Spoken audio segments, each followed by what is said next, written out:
Some secrets refuse to stay buried, even with the dead. October 15th, Greenwich Cemetery. Susan kneels at Daniel's grave, Emma in her arms, white lily on stone, heels behind her. Susan stands. White woman, 60. Diamonds, ice eyes. "Ma'am, I'm sorry if—" "What is a black woman doing at my son's grave?" Words cut. "I knew Daniel, knew him." Victoria Whitmore, billionaire, steps closer. "A waitress? You think money once means you belong? Please, look at you. Cheap coat. You people see wealth, attach like parasites. That baby? You claim she's mine?" Groundskeeper looks away. Visitor records. Emma turns. Blue eyes, Daniel's eyes. Birthmark, left temple. Daniel's spot. Victoria's breath stops. Hand reaches. Drops. Frozen.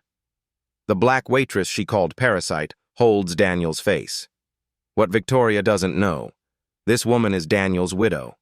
Every word recorded. In 48 hours, 200,000 people will see this video. Victoria Whitmore destroyed herself at her son's grave with one look at the child. Victoria Whitmore built an empire over 40 years. She eliminates uncertainty. Whitmore Industries owns commercial properties across Connecticut, New York, and Massachusetts. $1.2 billion in assets. 14-person board. When Victoria speaks, they listen. The Ice Queen of Greenwich. Control the narrative, control the outcome. Except Daniel. Daniel James Whitmore III. 28 when he died. June 6, 2023. 18 months ago. Minor car accident. Lost control on wet road. Hit a tree. Died 6 hours later at Greenwich Hospital. Victoria was there. Made the final decisions. Small funeral. Private. 30 people. Business associates. No girlfriend mentioned. Daniel focused on the company, she told everyone. His legacy would continue through Whitmore Industries. The board pressures her now. Name a successor. Victoria deflects. Not ready. She visits his grave monthly, brings white lilies. These moments, her only permitted grief. At the grave, alone, she remembers Daniel at 5, laughing. At 15, arguing. At 28, finally understanding. Understanding came too late. Victoria never sorted Daniel's apartment. His things remain untouched. Clothes, books, coffee cup in the sink. She protected Daniel his entire life. Right schools, right friends, right future. When he was 19, he dated someone Victoria disapproved of. The girl moved to California. When Daniel wanted art instead of business, Victoria convinced him otherwise. Art was hobby. Business was legacy. Victoria always knew best. At least she thought so. Driving away, she calls Martin Sterling, her attorney, 25 years. "Martin, something needs handling, discreetly." "Of course, Victoria." A woman at Daniel's grave, young, black, with a baby. Silence. Then, "I see. I need everything about her. 48 hours. Consider it done." Next call. Lawrence Brennan, private investigator. "Lawrence, Victoria Whitmore, Greenwich Cemetery, this afternoon between 1:30 and 2:30. Young black woman, approximately 25, with infant, name, address, employment, financials, everything." "Understood. 48 hours. Victoria hangs up. Greenwich passes. Manicured lawns, colonial homes, old money.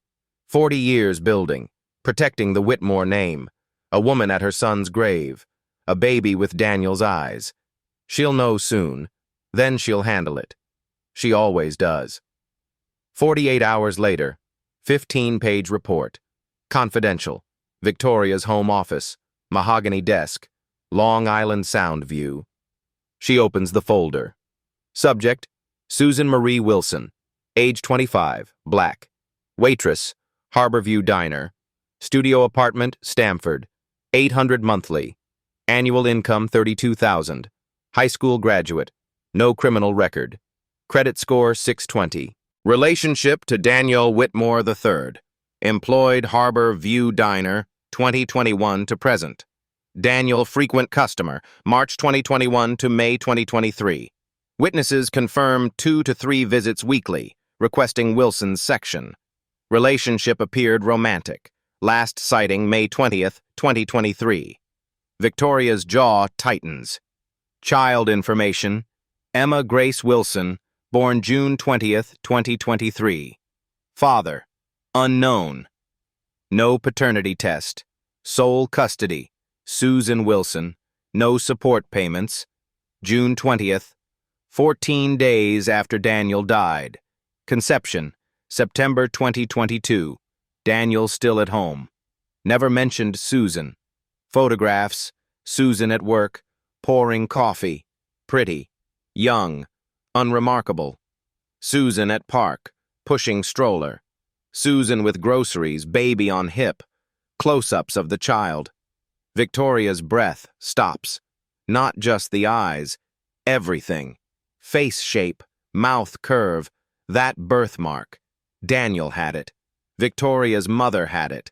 4 generations of Whitmores. This child is Daniel's daughter. No doubt. Victoria closes the folder, sits back. Daniel had a child. With a waitress. Never told her. Grief first. A granddaughter. Daniel's daughter. Victoria will never know her. Daniel's gone, but part of him lives. Then anger. Daniel kept this deliberately. Why? Because Victoria wouldn't approve? Because she would what? Carmen Rodriguez, 2003, 21 years ago. Daniel's girlfriend. Latina. Hotel maid. Got pregnant. Victoria paid $50,000 to disappear. Carmen took it. Had abortion. Moved to California. Daniel was 16. Too young. Victoria did what was necessary. Daniel never forgave her. Is that why he hid Susan? Hid the baby? Victoria walks to window. The sound stretches gray. A granddaughter. Being raised with no resources. No Whitmore legacy. Daniel's daughter deserves better. Whitmore name. Fortune. Future. But Susan will want something. Money. Recognition. Claim on Daniel's estate. Maybe the company. $12 million. Plus 30% Whitmore Industries stake. If Emma's legal heir, if paternity's established, Susan controls that inheritance. The board would insist on protecting the Whitmore heir. Push Susan into decisions. Force Victoria to share power. Unacceptable. Victoria calls Martin. I read the report. The child is Daniel's. File for emergency guardianship. Immediately. Victoria, we need strategy. Strategy's simple. Susan Wilson's 25, poor, unstable, minimum wage, studio apartment, unfit for a Whitmore. My granddaughter deserves better. Paint Susan as gold digger who surfaced after my son died. Optics. Wealthy white woman versus black single mother.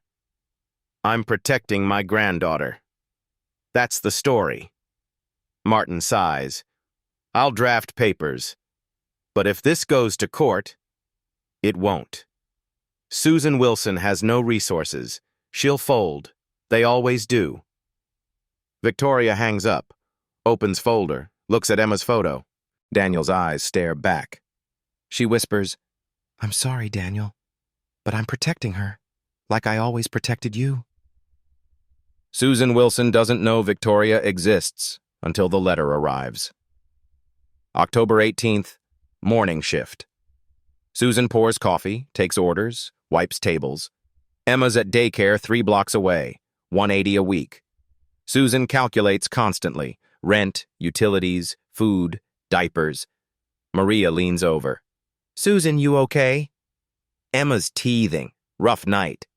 You need help, call me. Maria's covered shifts when Emma was sick, brought groceries, one of few who knew about Daniel. He was crazy about you, Maria said once. Daniel, gone 18 months. Susan can't believe it. One day planning their future. Next, phone call, accident, nothing. She wasn't invited to the funeral, didn't know about it until after. Called the house once. Cold voice. The family is not receiving visitors. Susan didn't fight. She had Emma. That was enough. 2 p.m. Shift ends.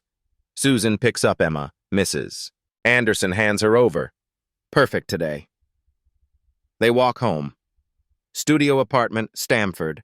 Small but clean. Susan checks mailbox. Bills, flyers, thick envelope, heavy paper. Wellington and Sterling Law, Greenwich, Connecticut. Susan's stomach drops. Upstairs, Emma plays with blocks. Susan reads, Petition for emergency guardianship in the matter of Emma Grace Wilson, minor child. Petitioner, Victoria Whitmore. Words blur. Susan reads 3 times. Victoria Whitmore, maternal grandmother, petitions for emergency temporary guardianship based on 1. Fitness concerns. Guardian. Susan Wilson demonstrates financial instability, substandard housing, insufficient resources. 2. Best interest. Minor child is Whitmore estate heir, requires stable environment befitting status. 3. Immediate risk. Current conditions pose developmental and safety risks. 12 pages. Legal terms Susan Googles. Unfit mother. Unsuitable environment. Questionable moral character. They're calling her bad mother. Trying to take Emma. Emma's building block towers. Concentration, falls, laughs, starts again. Susan's raised Emma alone 15 months. Fed, bathed, stayed up nights, sang, taught walking.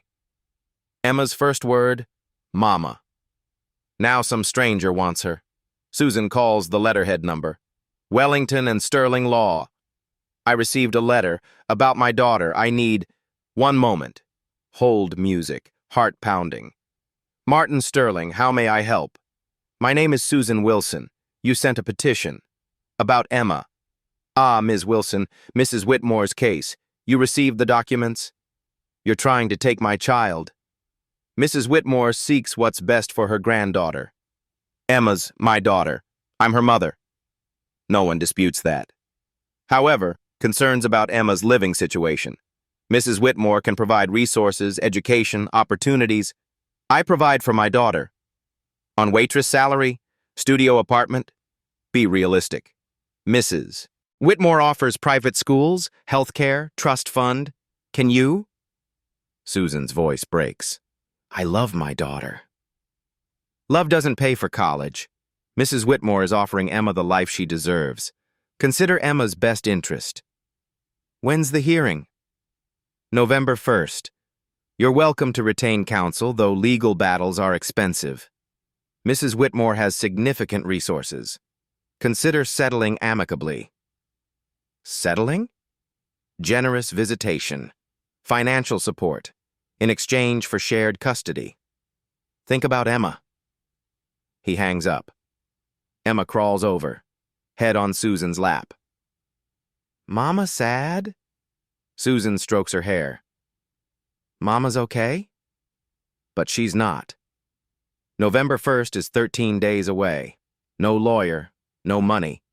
Susan Googles free legal aid. Waiting list, leaves message. Next day, Child Protective Services. Patricia Brennan, clipboard, forms. Home evaluation. May I come in? Susan has no choice. Brennan walks through, takes notes, opens refrigerator, checks bathroom. Emma's crib, second-hand but sturdy. Clothes, clean but worn. How long here? 2 years. Full-time work? Waitress. Harbor View. Who watches Emma? Daycare, 3 blocks away. Cost? $180 weekly. Brennan writes, Significant portion of income. I manage. Your relationship with Daniel Whitmore? Throat tightens. Together 2 years. He loved Emma. He died before she was born. Financial support? He helped. Cash. He was planning. Susan stops. Can't mention the marriage. No proof yet. 30 minutes. Photos. Emma cries. Susan comforts. Brennan leaves. You'll receive my report before hearing. Door closes. Susan leans against it. Mama, hungry. Pasta, butter. Emma's favorite. Floor picnic. Sauce on face. After Emma sleeps, Susan rereads petition. Studies every word. Bottom print. 72 hours to file answer. Susan has no idea how. She scrolls phone, number she's avoided. James Holland, Daniel's friend, detective. Daniel said, "If anything happens, Sue, find Holland." Susan presses call. 4 rings. Holland. Mr. Holland? Susan Wilson. Daniel gave me your number. I need help. Holland sits in Susan's apartment. 52, retired Greenwich detective. Coffee untouched. Daniel talked about you. A lot. Susan's eyes fill. He never told his mother. No. Victoria Whitmore. Difficult woman. Daniel knew what she'd do. Holland pulls out USB drive. 3 days before he died, Daniel called. Said he needed to talk. Off record. Met at a Norwalk diner. He was scared. I'd never seen him scared. He hands her the drive. He recorded a video. Asked me to keep it safe. If anything happened, give it to you. I've been waiting. What's on it? Watch. Then we'll talk. Susan opens laptop. Emma sleeps. Holland looks away. Privacy. Video loads. Daniel's face. Car. Night. Parking lot lights. Red eyes. Susan, if you're watching this, I'm gone. I'm so sorry. Susan's breath catches. I need you to know truth. About us. Emma. My mother. He holds papers. We got married, May 15th, New York City Hall, certificate here, legal, real. You're my wife. Emma's my daughter. I love you both. He's crying. My mother will try to take Emma. She did it before, 20 years ago. Carmen, my girlfriend, got pregnant. Mom paid her to disappear. Abortion. I was 16. Couldn't stop her. Daniel wipes eyes. I won't let it happen again. I'm putting things in place. Will. Documents. Holland has copies. If something happens, and Sue, I think it might, fight. You're Emma's mother. Better mother than mine ever was. He leans closer. I love you. I love Emma. Sorry I didn't stand up sooner. But I'm standing now. Video ends. Susan stares. Tears stream. He married me. Holland turns. May 15th, 2023. I witnessed. Daniel wanted it documented, legal, binding. The certificate, he kept it. I have copy. Originals in safe deposit box, Bank of Greenwich. He gave me key. Why didn't you find me before? Tried. Number disconnected. Harborview said you took time off. No address. Until Victoria's petition. Your name in court documents. Holland sits. There's more. Text messages. Daniel and Victoria. Pulled from his phone. He shows screenshots. Victoria to Daniel. April 2023. Disturbing rumors about your personal life. Discuss immediately. Daniel. My life is my own. Victoria. Nothing's your own with the Whitmore name. Stop this. Daniel. I'm 28. Don't need permission. Victoria. Don't test me. I've cleaned your messes before. Dozens of messages. Pattern clear. Victoria knew. Disapproved. Threatened. Daniel refused. Last message, June 2nd, 4 days before death. Daniel. Done hiding. Living my life with Susan, our daughter, whether you accept it or not. Victoria. You'll regret this. Susan looks at Holland. She knew before Daniel died. Yes. 4 days later. Holland's jaw tightens. Accident report says lost control. But Susan, Daniel was careful. Barely rained that day. What are you saying? I don't believe in coincidences. Can't prove anything. Yet. Susan closes laptop. What do I do? First, lawyer. Rebecca Hayes. Justice Equality Foundation. Takes cases pro bono. The video? Certificate? We use them. Victoria thinks you're powerless. You're not. You're Daniel's legal widow. Mother of his legitimate heir. Changes everything. Susan looks at sleeping Emma. Holland, I'm scared. Good. Fear keeps you sharp. Don't let it stop you. Daniel gave you weapons. Now use them. Rebecca Hayes meets Susan 3 days later. Small Bridgeport office. Stacks of files everywhere. Coffee cups on every surface.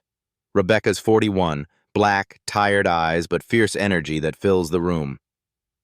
Holland told me about your case, Rebecca says. I'm in. I can't pay you. Don't worry about that. This is exactly the kind of case we handle at Justice Equality Foundation. Wealthy family using the system to crush someone without resources. We're going to push back hard. Rebecca reviews everything. Daniel's video, marriage certificate copy, text messages. She takes detailed notes, asks specific questions about timeline, about Daniel's relationship with his mother, about Susan's day-to-day life with Emma. The video's good, really good. Marriage certificate is excellent. These text messages show a clear pattern of control. But Susan, we need more. We need to show Victoria Whitmore has done this before. We need to expose her tactics systematically. And we need public pressure. How? Media. There's a journalist I know, Sarah Mitchell, works for Connecticut Independent. She does investigative pieces on abuse of power. If she takes your story, things change fast. The court pays attention when the public is watching. I don't want attention. I just want Emma. I understand. But right now, Victoria's narrative is concerned grandmother protecting her grandchild. We need to flip that completely. Show the truth.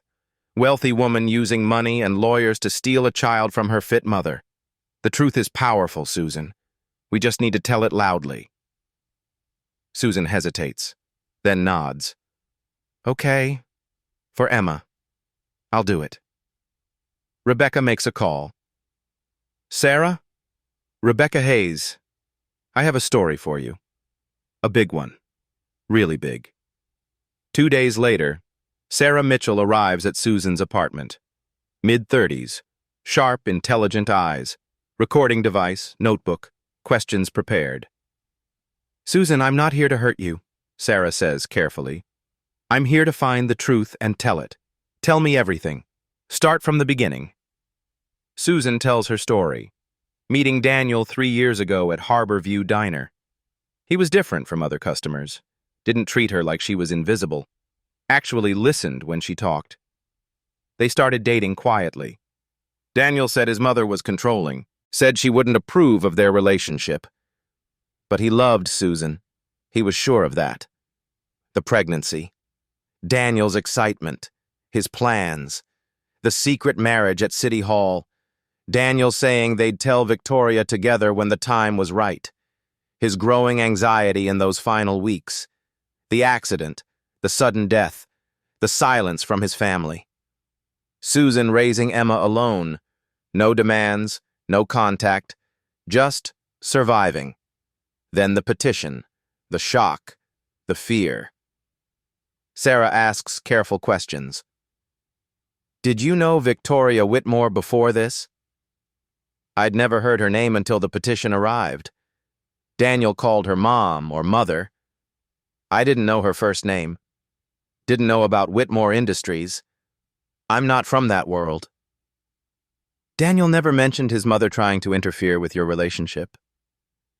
He said his mother was controlling, that she'd disapprove of me because I wasn't from their background, but he said we'd handle it together, that he'd protect us. Then he died, and I thought that was it. I never imagined she'd come after Emma. Sarah makes extensive notes. I'm going to dig into Victoria Whitmore's history, see if there's a pattern here.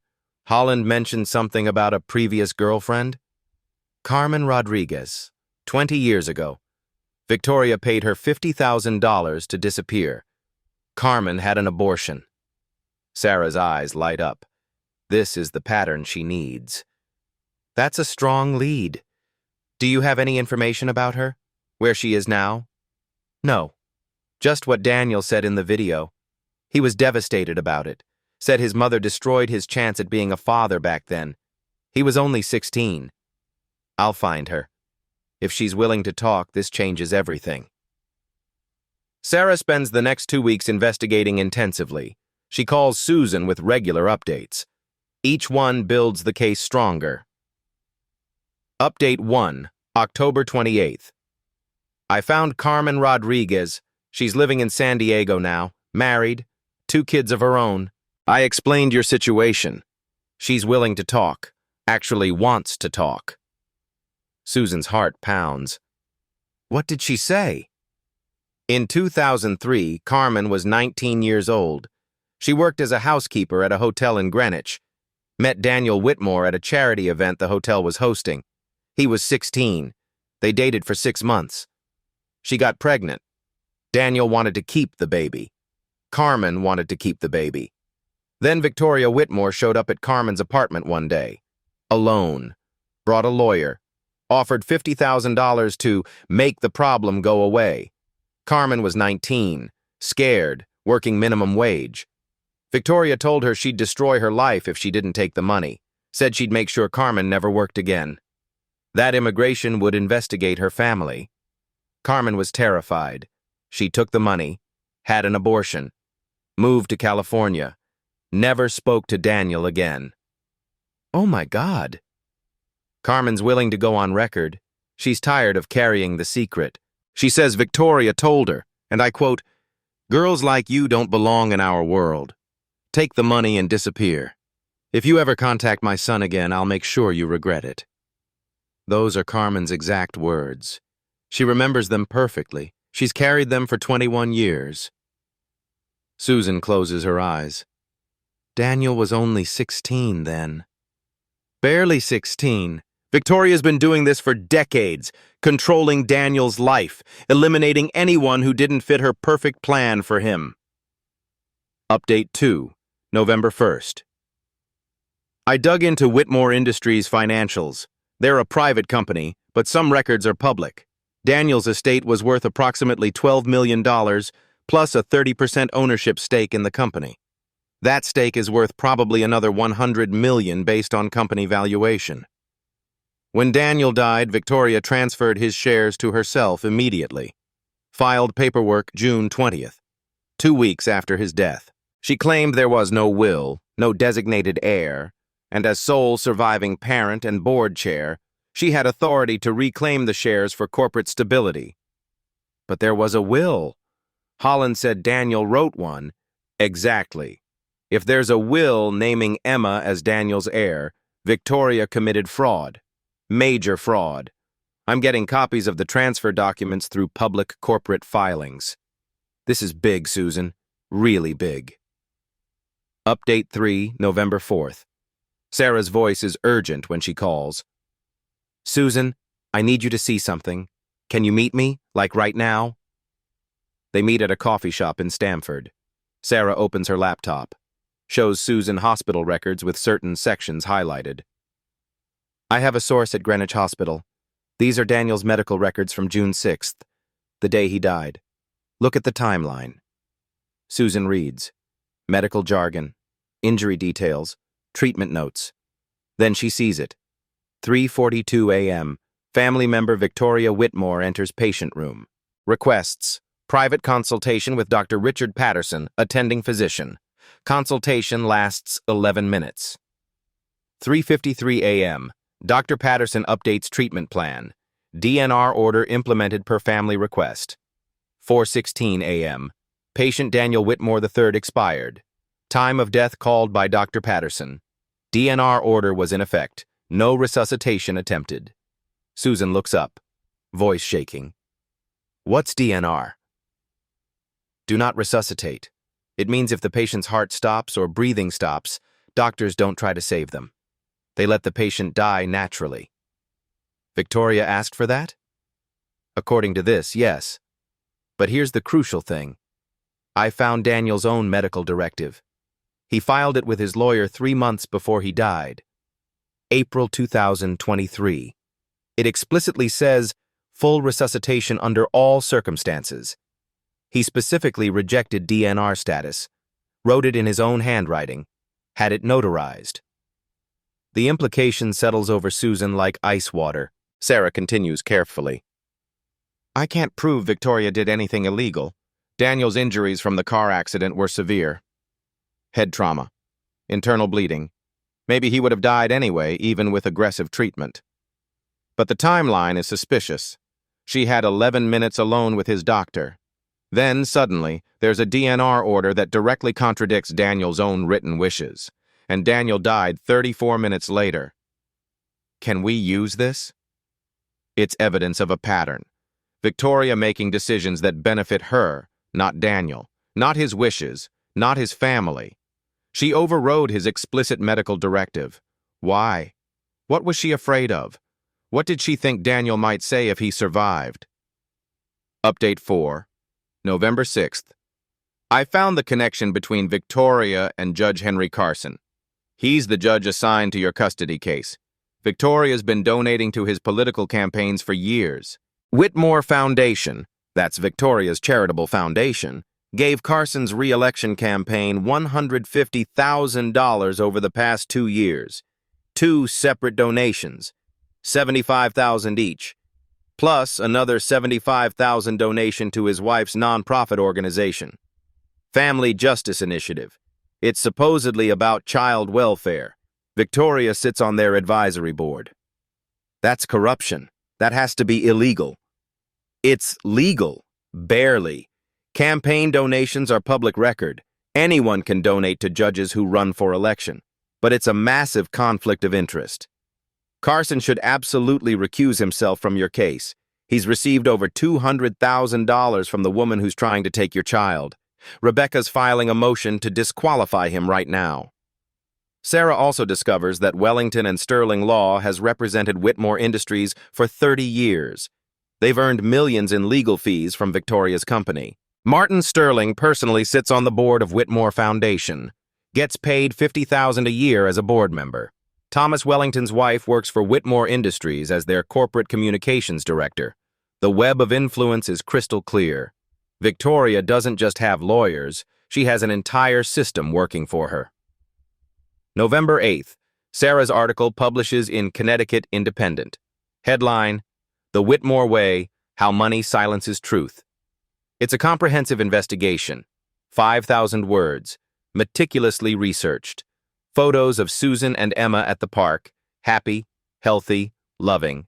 Interview with Carmen Rodriguez describing Victoria's payment and threats in 2003. Complete timeline of Daniel's death with questions about the DNR order. Financial connections to Judge Carson detailed with public records. The marriage certificate image. Excerpts from Daniel's video where he says, "My mother will try to erase you." The article goes viral immediately. 10,000 shares in the first hour. 20,000 by noon. 50,000 by end of day. Comments flood in. This is disgusting. Victoria Whitmore should be in jail, not in court trying to steal a baby. Rich people think they can buy anything, even children. This has to stop. Justice for Susan and Emma, the system is broken. Local news picks it up. Then regional news. By evening, CNN mentions it in their news roundup. By night, it's trending on social media. #Justice for Susan. #Emma deserves better. #Whitmore exposed. Rebecca calls Susan, voice excited. This changes everything. The court will have to take notice now. Victoria can't hide behind her lawyers anymore. The public is watching. Judges don't like making decisions that look corrupt when the whole world is watching. But Susan doesn't feel victorious. She feels exposed, vulnerable. Her face is online. Her story is public. Strangers are debating her life, analyzing her choices. Some comments are supportive. Others are cruel. She's just after money. Gold digger with a baby. Why didn't she come forward when Daniel was alive? She holds Emma close that night. I'm sorry, baby. I'm so sorry you're in the middle of this mess. Emma pats her face with small hands. Mama okay? Mama's okay. The next morning, Susan's phone rings. Unknown number. She hesitates, but answers. Ms. Wilson? This is Eleanor Walsh from Fairfield County Family Services. I'm calling to inform you that Judge Carson has scheduled an emergency hearing for November 10th. That's 2 days from now. Why emergency? Due to significant media attention and public interest, the court wants to resolve this case expeditiously. The preliminary hearing originally scheduled has been converted to a full custody hearing. You and your counsel should be prepared to present your entire case. The hearing that was supposed to be just preliminary, just temporary custody, is now final. Full custody determination. 2 days away. Susan calls Rebecca immediately. They moved everything up. I know, I just got the notice too. They're panicking, Susan. Sarah's article exposed them. They want this case resolved and closed before more damage is done to their reputations. Are we ready? We're as ready as we can be. Holland's bringing the marriage certificate original from the bank. We have Daniel's video. We have the text messages.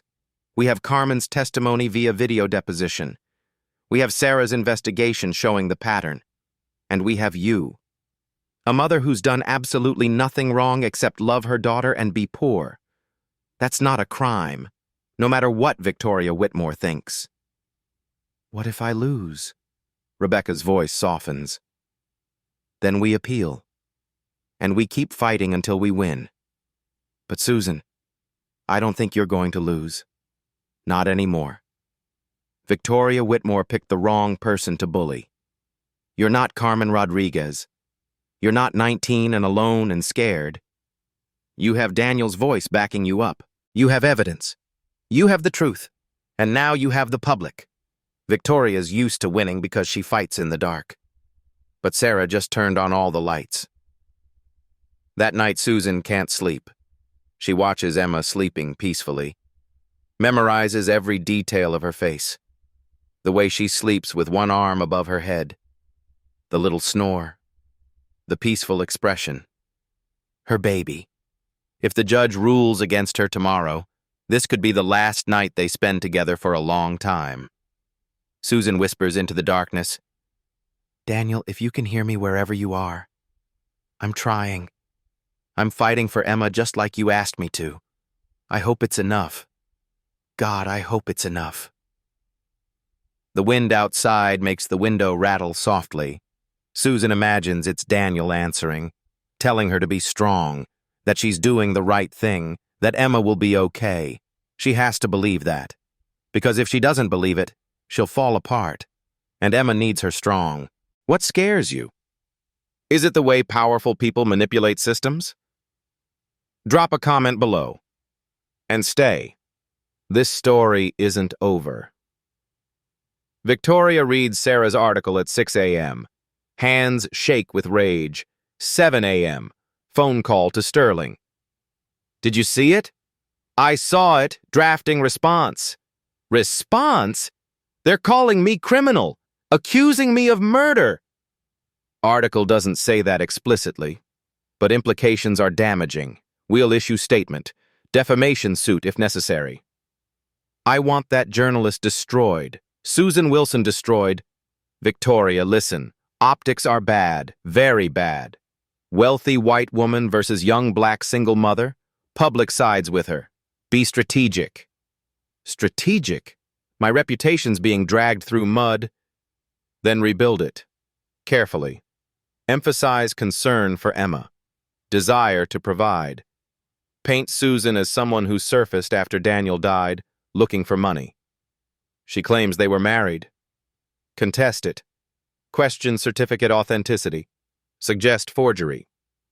Holland witnessed it. Retired detective. Discredit Holland. Imply he's paid by Susan's lawyers. Victoria, we have resources. Use them. Victoria hangs up. Calls Thomas Wellington. Thomas, I need your firm to go harder. Bury them in motions, discovery requests, depositions. Make this so expensive Susan gives up. Victoria, hearings in 2 days. After the hearing. If we don't win, make her life hell. Tie this up for years. She can't afford it. Eventually, she'll settle. I have to advise against... I'm not asking advice, giving instructions. Your firm's earned millions from Whitmore Industries. I expect results. Silence. Understood. Next call, Lawrence Brennan. Follow Susan Wilson. Document everything. Where she goes. Who she sees. Late picking up child. Has a drink. Looks at phone crossing street. I want ammunition. Mrs. Whitmore, this could be harassment. It's monitoring, ensuring Emma's safety. Do it. Within hours, Susan notices. Gray sedan follows to work. Parks across from diner. Same car near apartment, near daycare. Susan tells Rebecca. Intimidation. Document it. Take photos. Actually helps us. But doesn't feel like help. Feels like being hunted. Susan's landlord calls. Need to talk about your lease. What about it? Complaint, noise, unauthorized occupants. Unauthorized? Emma's my daughter, living here since birth. Lease specifies 1 occupant. Studio apartment, where else would she live? I'm sorry. Need you to address this or consider lease termination. Susan hangs up. Knows what's happening. Bank calls. Hold on your account. Dispute regarding estate funds. What estate funds? I've never received anything. Flag says potential fraud investigation. Freeze pending resolution. That's my rent money. Grocery money. Sorry. We comply with legal requests. $600 frozen. Everything until next paycheck. Maria lends money. This is wrong, Susan. They're destroying you. They're succeeding. Daycare calls. Anonymous complaint about Emma. Alleging late drop-offs, unauthorized pickup persons, appears malnourished. All lies. Required to investigate, documenting everything. Any lateness, any issue, we report to child services. Never been late. Emma's healthy, happy. But now under microscope. Evening email. No return address. Drop this case. Take settlement. Or things get worse. You can't win against Victoria Whitmore. No one can. Susan shows Rebecca. Witness intimidation. Filing with court. Victoria's people digging their own grave.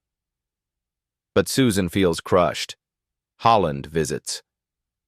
Coming after me too. Greenwich PD Pension Board reviewing my conduct. Implying corruption. Bribes. Bullshit. But it's distraction. Sorry, Holland, didn't mean to drag you. Don't apologize. Daniel was my friend. This gestures at harassment. Proves Victoria's scared. She only attacks when losing. And Sarah publishes follow-up. Whitmore Industries, a pattern of intimidation. Documents PI following Susan. Frozen bank.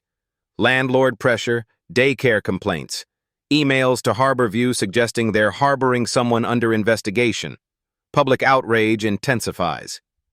Victoria's PR responds, Mrs. Whitmore simply exercises legal right ensuring granddaughter's safety. Accusations are defamatory. Ms. Wilson's team manufactures media circus distracting from legitimate fitness concerns. Clinical, professional. Makes Susan sound like villain. November 9th, night before hearing. Susan sits on floor. Emma asleep. Rebecca called with strategy. Holland confirmed testimony. Sarah promised courtroom presence. But Susan's exhausted, terrified. Phone rings, unknown number. Almost doesn't answer.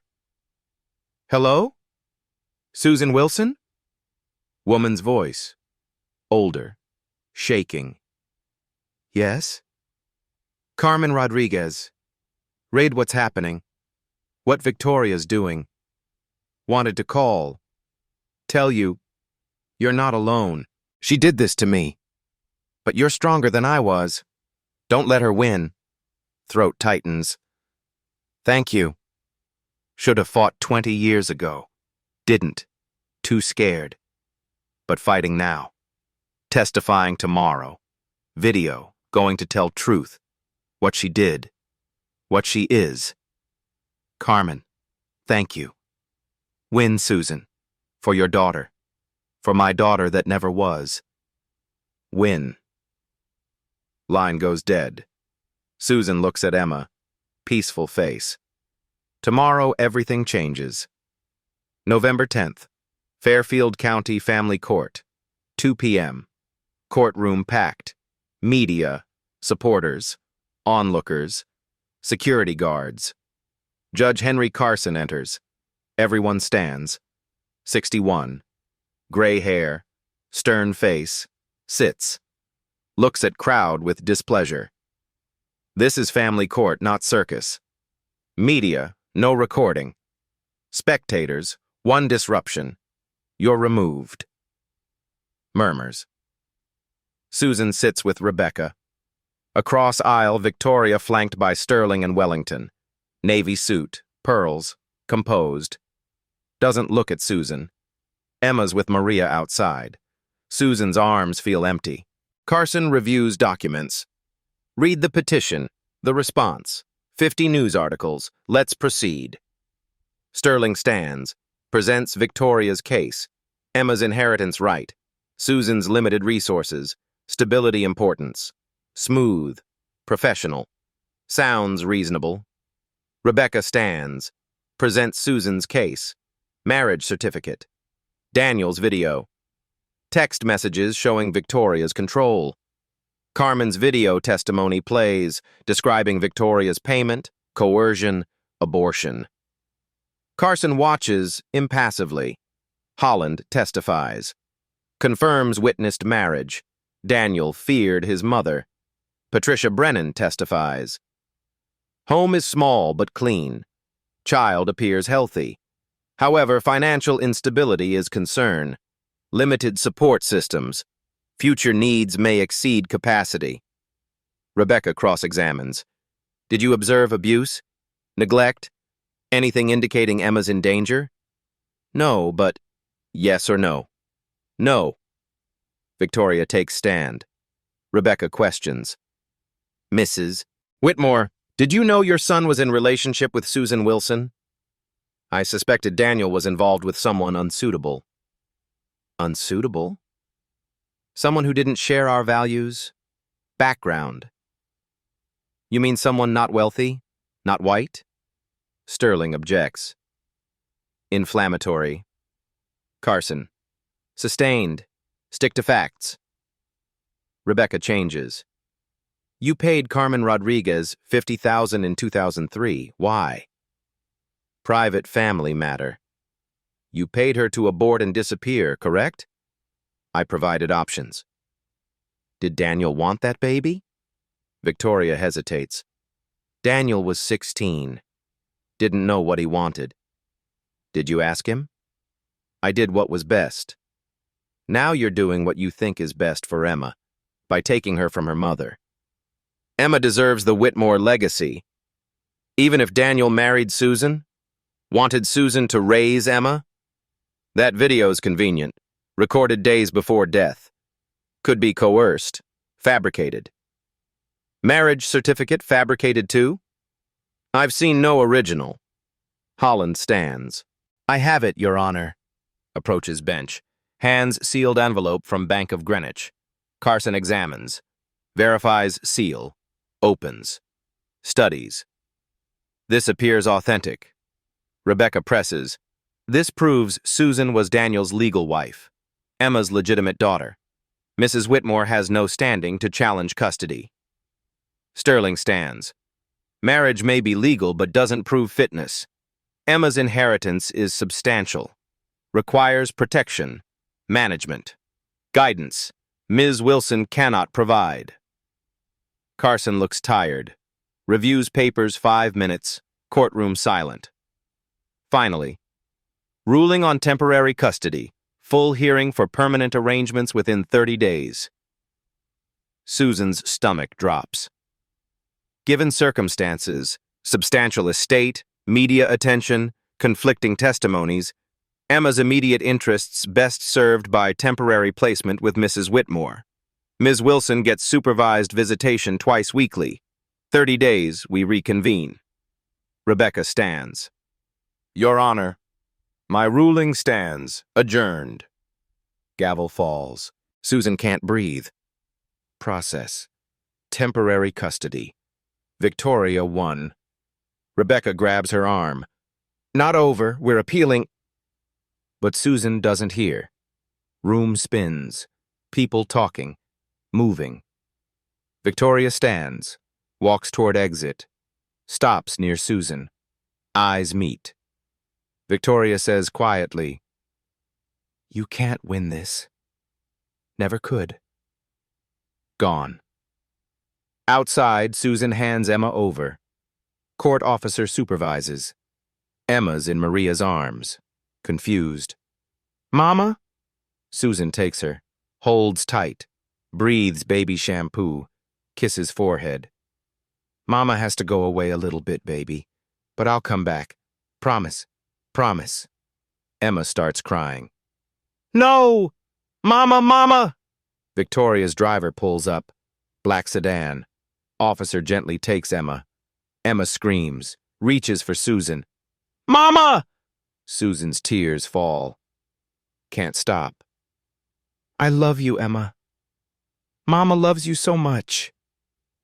Car drives away. Emma's face pressed to window, crying, reaching. Susan collapses. Rebecca catches her. Holland's there. Susan can't speak. Think. Daughter gone. I lost her, Susan whispers. Lost my baby. If you've ever felt the system was rigged, comment below. And please, stay. Susan's fight isn't finished. Video goes viral within an hour. Someone filmed Emma being taken, Emma screaming. Susan's face, broken. Cold efficiency. Posted to social media. Shared. Shared again. 3 hours, 200,000 views. 6 hours, trending nationally. Comments. Heartbreaking. Baby belongs with mother. Victoria Whitmore is a monster. System is broken. Rich people buy children. Evening, protests begin. 20 people outside courthouse with signs. Justice for Susan and Emma. Money can't buy love. Next morning, 300 people. Local news covers. National picks up. Change.org petition. Return Emma Wilson to her mother. 24 hours, 125,000 signatures. Sarah's article, Baby Emma, the granddaughter torn between truth and money. Photos of Susan and Emma. Park, happy, healthy, loving. Photos of Victoria's mansion.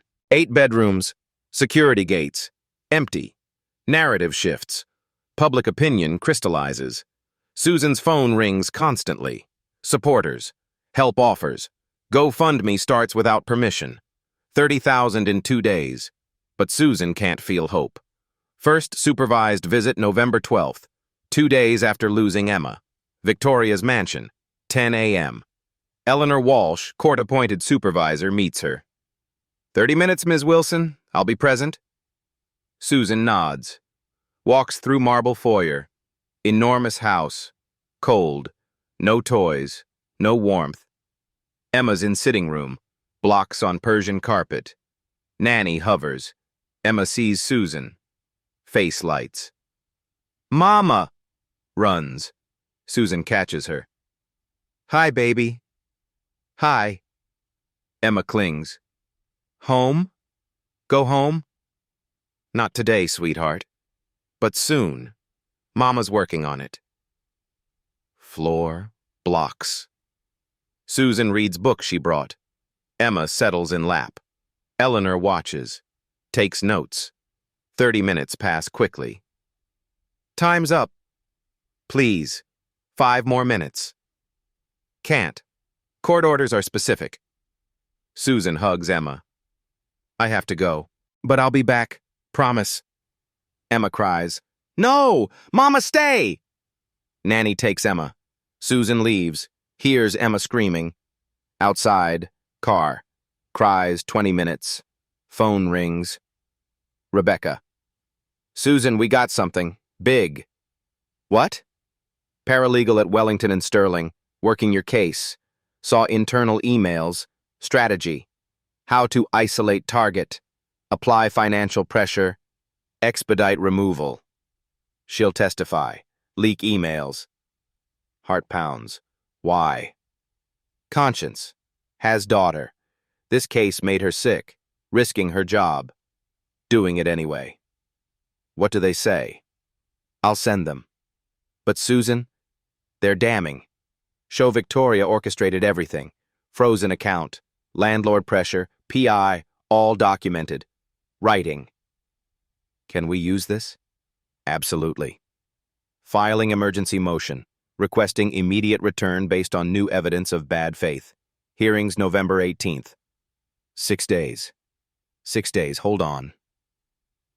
That night, Susan reads leaked emails. Sterling to Wellington, October 20th. Victoria wants full court press. Make life difficult for Wilson. Freeze assets if possible. Pressure employer. Document missteps. Goal. Force capitulation. Wellington to Sterling, October 22nd. Investigator reports Wilson exemplary mother, no leverage, proceeding with financial pressure. Sterling to Victoria, October 25th. Wilson retained counsel, Rebecca Hayes, justice equality, complicates matters. Hayes is competent. Settle before more media. Victoria to Sterling, October 26th. No settlement. I want that child. Do whatever's necessary. Your firm's well compensated. I expect results. Susan stares. Black and white proof. Forwards to Sarah. Tomorrow's headline will finish this. November 18th. Emergency hearing. Same courtroom. Different energy. Judge Marion Fletcher presides. Carson recused after Sarah's article exposed campaign donations. 56. Black woman, former prosecutor. No nonsense. Enters. Everyone stands. Sits. Looks at both sides. Reviewed the motion. Reviewed evidence. Mr. Sterling, Ms. Hayes, approach. Bench conference. Whispered, heated. Sterling argues. Rebecca counters. Fletcher's face hardens, waves them back. Before proceeding, I'll address something. Emails submitted by respondent show troubling conduct. I'm ordering ethics investigation into Wellington and Sterling, separately ordering state attorney to review whether Mrs. Whitmore violated laws regarding witness intimidation or obstruction. Victoria's face pales. Now, custody matter. Ms. Hayes, additional evidence? Yes.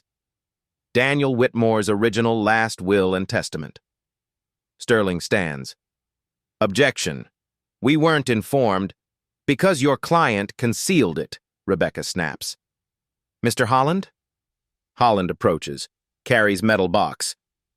Your Honor, June 5th, 2023, Daniel Whitmore rented safe deposit box 1633 at Bank of Greenwich. I witnessed signature. He placed items and gave me key. Said if anything happened, retrieve contents and deliver to Susan Wilson. Opens box. Removes documents. Last will. Handwritten. Dated June 5th.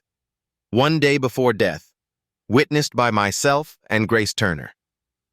Hands, will to Fletcher. She reads. Eyebrows rise. Mr. Sterling, did you know this existed? No.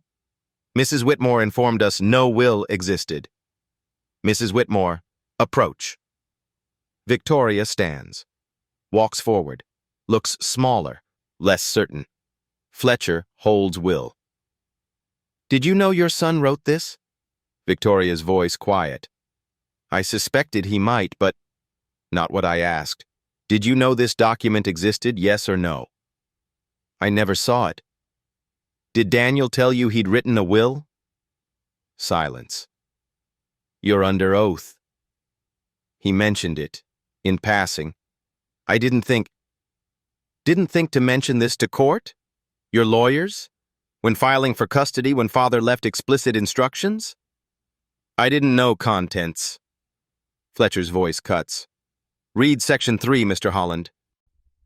Holland reads, I, Daniel James Whitmore III, being of sound mind, declare this my last will. To my wife, Susan Marie Wilson Whitmore, I leave my eternal love and trust. To my daughter, Emma Grace Whitmore, I leave my 30% Whitmore Industries ownership and full trust balance, currently $11.8 million. I appoint Susan Wilson Whitmore as Emma's guardian and sole trustee until age 25. Pauses. Continues. Section 4. If my mother, Victoria Whitmore, contests this will or takes action against Susan or Emma, she forfeits her Whitmore Industries role and all inheritance from my grandfather's estate reverts to Emma. Courtroom erupts. Fletcher bangs gavel. Order! Sterling looks at Victoria. Victoria stares at floor. So let me understand. You filed for custody knowing your son was married, knowing he had a child, knowing he'd left instructions, and transferred his shares to yourself 2 weeks after death without disclosing any of this. Victoria doesn't answer. This changes everything. This is Daniel's final statement about his wishes, family, his daughter's care. Sets will down. Mrs. Whitmore, custody petition denied. Emma Wilson returned to mother immediately. You'll have supervised visitation pending fraud investigation. Additionally, referring this to probate court for estate transfer review. Ms. Wilson, as Daniel's legal widow and Emma's mother, you're entitled to contest that transfer. Your Honor, Sterling begins. Mr. Sterling, suggest you and your client consult criminal counsel separately. Adjourned. Gavel falls. Susan can't move. Process. Rebecca hugs her. You won, Susan, you won. Holland's smiling. Sarah's taking notes. Victoria stands. Doesn't look at anyone. Walks out. Sterling follows, phone already out. Emma will be back tonight. They have to release immediately. Susan's legs give out. Rebecca catches. It's over. It's over. 3 days later, Victoria sits in state attorney's office conference room. Grand jury investigation into potential fraud and obstruction. New attorney, not Sterling who withdrew, beside her. Court reporter. Assistant Attorney General Catherine Morrison leads. Mrs. Whitmore, when did you first learn about Susan Wilson? October 15th, 2024, cemetery. Before that, knew your son was in relationship? I suspected. Did you investigate? Made inquiries. Through private investigator?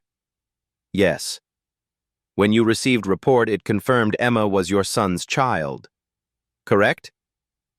Resemblance was clear. But you filed for custody claiming Emma needed protection, not acknowledging she was your granddaughter. Emma is my granddaughter. That's why I wanted to protect her. Morrison places documents. Estate transfer papers. You transferred Daniel's shares to yourself June 20th, 2023, 2 weeks after death. Why so quickly? Business continuity. Board needed clarity.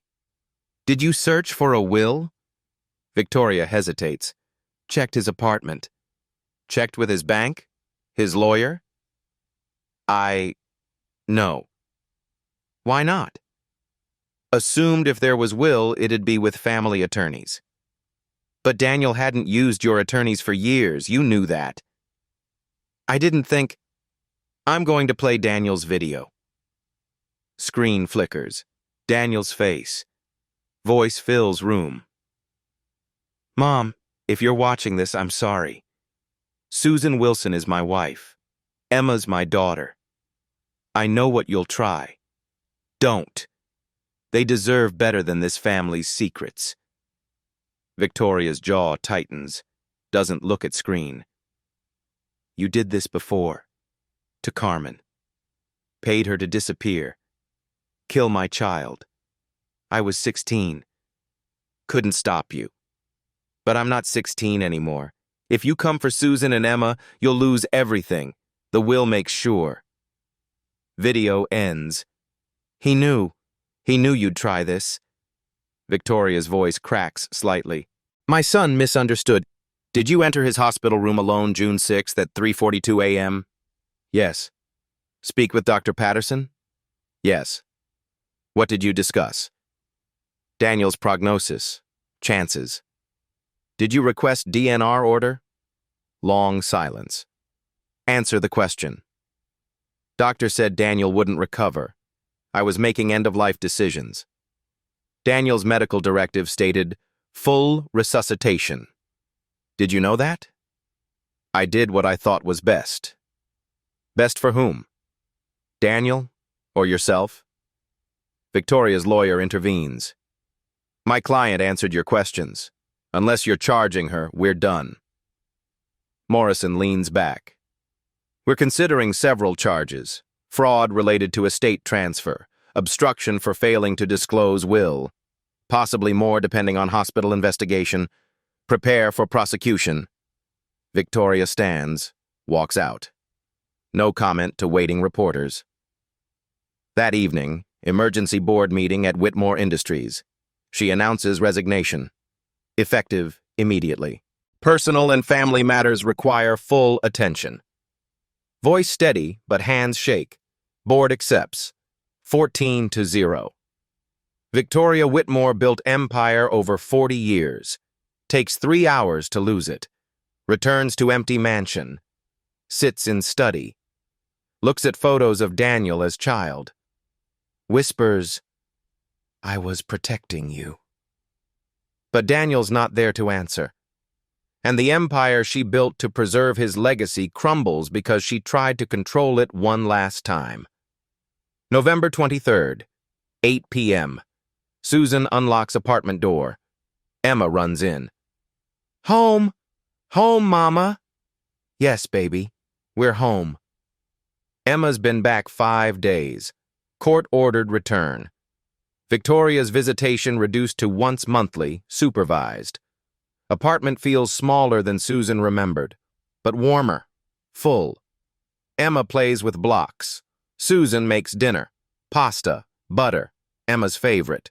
Floor picnic. Emma chatters about daycare, friends, park. Normal.